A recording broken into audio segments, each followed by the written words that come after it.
नमस्कार। Seat scanner के साथ मैं राकेश रंजन।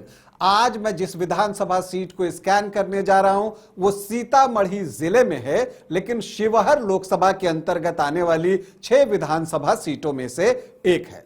ये विधानसभा का जो गठन हुआ है वो नए परिसीमन के अनुसार हुआ है। 2008-9 में जो नया परिसीमन हुआ था उसके अनुसार हुआ है। उससे पहले वो मेजरगंज विधानसभा क्षेत्र का जो रीगा है वो हिस्सा था। लेकिन अब तक जो चुनाव हुए हैं उसको देखें तो 2 बार बीजेपी को कामयाबी मिली है, 1 बार आरजेडी यहां से चुनाव जीतने में सफल रहा है। और यहां पर मुकाबला 2 व्यक्तियों के बीच ही दिखा है, मोतीलाल प्रसाद और अमित कुमार टुन्ना के बीच में। आपको बता दूं कि मोतीलाल प्रसाद अभी बिहार सरकार में मंत्री हैं। अगर हम यहां पर आखिरी 3 चुनाव की बात करें तो 2010 में मोतीलाल प्रसाद ने 22,327 वोटों से अमित कुमार टुन्ना को शिकस्त दी थी। तब एलजेपी तीसरे स्थान पर था, लगभग 15.25% वोटों के साथ। तो एक ट्रायंगुलर फाइट थी यहां पर।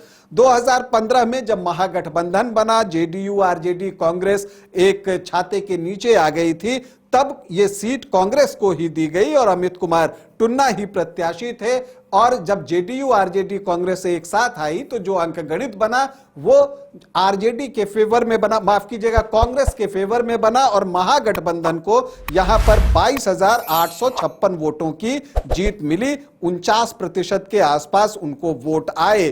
तो यहां पर बीजेपी प्रत्याशी मोतीलाल प्रसाद को लगभग 35% के आसपास वोट आए थे 2020 में। लेकिन बाजी एक बार फिर से पलट गई। मोतीलाल प्रसाद 32,495 वोटों से अमित कुमार टुन्ना को शिकस्त देने में कामयाब हुए। एक आमने सामने का मुकाबला था और मोतीलाल प्रसाद ने 53% से ज्यादा वोट लाए थे। अब सवाल उठता है कि इस बार कौन? तो देखिए, बीजेपी से तो मोतीलाल प्रसाद का दावा मजबूत है क्योंकि वो सरकार में मंत्री भी हैं, तो इसलिए उनका टिकट तो ऑलमोस्ट कंफर्म दिखता है।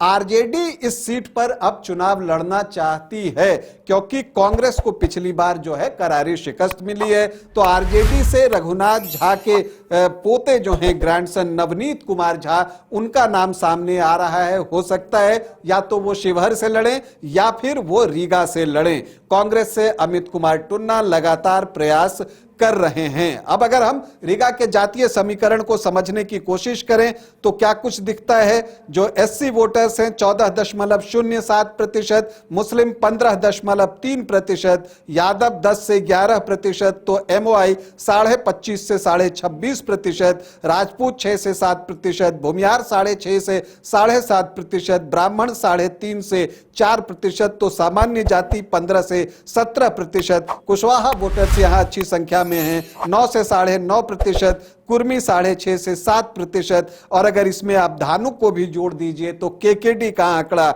18 से 18.5% के आसपास। वैश्य वोटर्स 14.5 से 15% के आसपास दिखता है। तो समीकरण जो है वो एनडीए को फेवर करता दिखता है। लेकिन यहां पर कांग्रेस या महागठबंधन जो भी दल लड़े वो प्रत्याशी जो है एनडीए फोल्डर की जातियों में से ही किसी एक को बनाएगा। पिछली बार राजपूत उम्मीदवार उतारा था कांग्रेस ने, इस बार देखना है वही उम्मीदवार होते हैं या फिर कुशवाहा जाति या वैश्य वोटर्स की तरफ जो है वो महागठबंधन देखता है, ताकि एनडीए के वोटों में सेंधमारी की जा सके। तो रीगा में एक दिलचस्प चुनाव होने जा रहा है और देखना यह है कि क्या इस बार यहां पर बाजी पलटती है या मंत्री मोतीलाल प्रसाद एक बार फिर से रीगा में कमल खिलाने में सफल होते हैं। अभी के लिए इतना ही, इजाजत दें, नमस्कार।